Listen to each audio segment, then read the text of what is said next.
Welcome to tomorrow's classrooms today. In this tutorial, we'll explore a fascinating and subtle tool of language, euphemism. It's how we soften the blow, show tact, and sometimes even hide uncomfortable truths. By the end of this lesson, we will have defined euphemism, explored its use, evaluated its effect on communication, and even created original content using it. Let's begin by defining the term. A euphemism softens what might be considered harsh, unpleasant, or impolite. For example, correctional facility is a euphemism for prison, used to soften the term and emphasize rehabilitation. Which one would you rather hear in a hospital waiting room? Certainly, passed away sounds much milder than died. Euphemisms help convey difficult news gently, avoid offense, and maintain diplomacy. 6 euphemisms can be classified based on their usefulness in formal communication, media, literature, and teaching language sensitivity. They are especially common when talking about death, bodily functions, jobs, and money. Take, for example, less fortunate would sound more polite than poor. Let's spot euphemisms from a list of given words and phrases.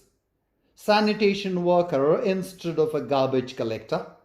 Senior citizen instead of an elderly person. Let go instead of fired.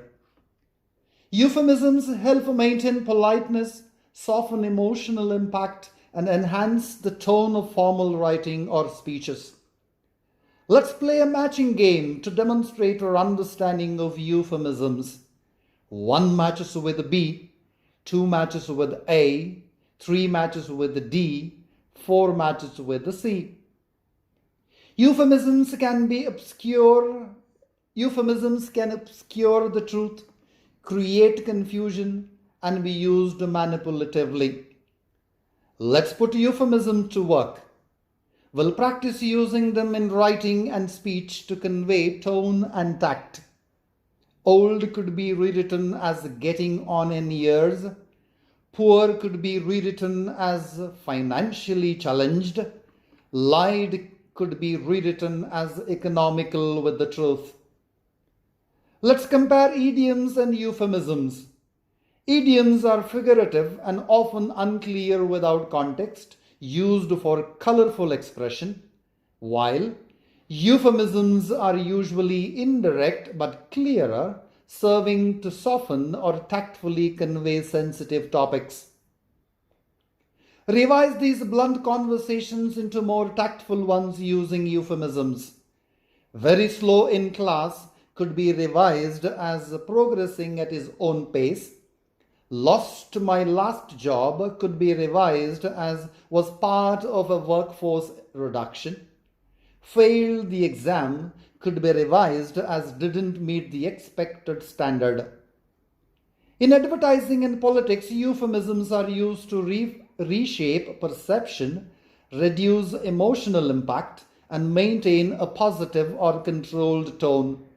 They often conceal, soften, or reframe harsh realities. For example, pre-owned is used instead of used or second-hand, especially for cars, to suggest better quality or care. Let's evaluate 2 situations and identify when euphemisms might be helpful and when they might become misleading or unethical. Rest in peace instead of died is helpful as it comforts the grieving family. Collateral damage is harmful as it downplays civilian deaths in war, potentially masking accountability. Writers and speakers often use euphemisms to shape meaning and influence audience perception. Let's analyze one together. The euphemism enhanced interrogation instead of torture creates a formal, neutral, possibly to mask the severity of the act. It softens public perception and reduces backlash. Let's compare tone of the two versions to identify the reader's reaction. The first is blunt and evokes an emotional response. The second distances the audience from the severity, appearing clinical. Now follow the Peel method to evaluate the author's use of euphemism in Of Mice and Men by John Steinbeck. Point: John uses euphemism to gently present sensitive issues. Evidence: the phrase "he just all right" refers to the character's condition without direct labeling. Explanation: this softens the emotional impact and maintains the character's dignity. Link: euphemism adds emotional depth and invites reflection on cultural norms and hidden themes. Now let's apply our knowledge by writing a creative piece using euphemisms. That's it for now. Thanks for joining this journey into the world of euphemisms. Don't forget to subscribe, like, and share. Comment below with your questions and insights. Let's keep learning together.